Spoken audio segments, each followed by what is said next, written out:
started in MMD in June 1978. I remember somebody actually telling me there was a fabrication company starting up somewhere on this industrial estate. I didn't know where at the time. So I drove my car down here and I asked about, when I asked at the gate if there was a company called MMD starting, they said yes, they occupy a small unit. And I didn't see any cars or anything there, and I walked around and couldn't see anybody. Went round the back of the factory and there was Alan Potts and John Potts sat down on a couple of chairs. And he said, "Can I help you?" I said, "Yeah, I've come for a job." And they said, "Okay, sit down." They made me a coffee. "This is my son, John. I'm Alan Potts." And he said, "We've not really kicked off yet. We're not sure which way we're going to go.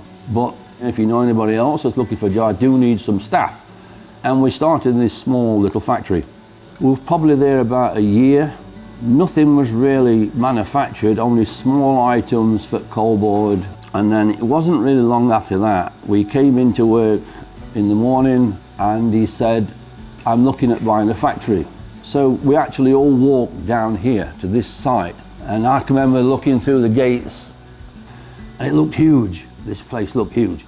And I said to her, I can't remember who was with me, and I said, "What we're going to put in there? It's so big." And then he sat us down one day and he said, "This is what we're going to do first. We are going to make what I'm calling a 108 inline sizer." That first machine, I remember it went out on I think it was a Thursday or Friday, and by Monday we got like 10 orders for the same machine. So we did a lot of them machines for probably a couple of years. And then he decided to make another machine called the twin shaft sizer, which is what we do to the present day. And it took off pretty fast.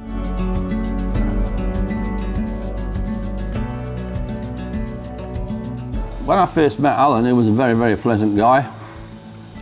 He'd got time for you. That's not what you said. I fell with this. Well, he was, after you got to know him, yeah. Alan Potts was a great guy, and he listened to what you wanted, and if you wanted to do this and do that, he'd assist you. I even bought a motorcycle from MMD. Well, actually, I wanted a motorcycle, and he said, "Can you afford the motorcycle?" And I said, "Actually, no, I can't afford the motorcycle." He said, "Well, go into the office and get whatever you want and go and buy it." And so I did. So and it was quite funny because I bought this motorcycle, and then he came with this piece of paper and he said, "Oh, by the way, you've got to sign this paper." And I said, "What's this?" And he said, "This motorcycle belongs to MMD until you've paid for it." Which I thought was quite funny. But anyway, I paid for it. And but things like that, you know, it was good. And his son was a good guy as well. He was strict, don't get me wrong. He was very strict. You couldn't stand around talking all that, it'd be on you. But them early years, it were difficult times. It had its real bad times, but it has its good times as well. When all the coalboard operations were here in the UK, you couldn't make machines fast enough to supply them. They were just stacked up around the back of the factory.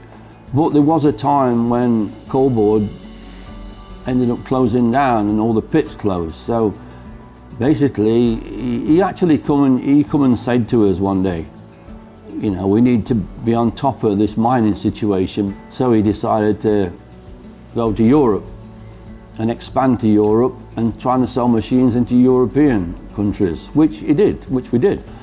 Of course, that wasn't really the biggest goal. The biggest goal, he wanted to expand all over the world. And it wasn't long before we were selling big machines to like Falklands, Malaysia, Indonesia, America. So it just grew and grew and grew, and it suddenly changed massively changed to what it is today. I never thought it'd be as big as it is today. I don't think anybody of the old school thought MMD would be what it is today, really. It just continued and bloomed and got bigger and bigger and bigger.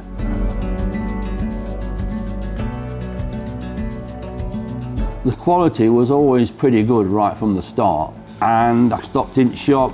We had some good times for about, I don't know, 35 years. And then I asked Alan Potts if I could do something else. And he said, what do you want to do? I said, I'd be interested in working on sales.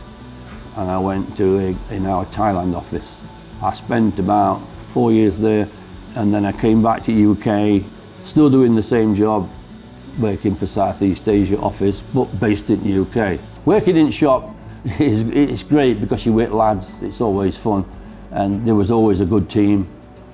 But I think when I was travelling, that's got to be the best experience I've ever had. And working in sales and meeting different people, I've just enjoyed it a lot, very much, yeah. One of the best achievements I really had was when you get your first sale, which is, you know, a good feeling. So the first sale I had was actually to a gold mine in the Philippines, a 500 machine, and it felt quite good to get that order because I'd spent a long time working on it. And when it comes in, it makes you feel good, you know, for the future. Why did I stay so long? I just found it was a good company to work for. There are a lot of good people work at MMD, a lot of good people. And I hope they enjoy the time that they spend at MMD as much as I have. Yeah, it's been a great company to work for. And I do appreciate MMD a lot, yeah. MMD really does look after its people, and I think it always will do. And it's a great company to work for, and I'll really miss it. But, you know, when you're retirement age, and you've got to do other things, so I'm just looking forward to do something different. I don't know what I'll do, but that's it, you know. 66, end of the line. That's it.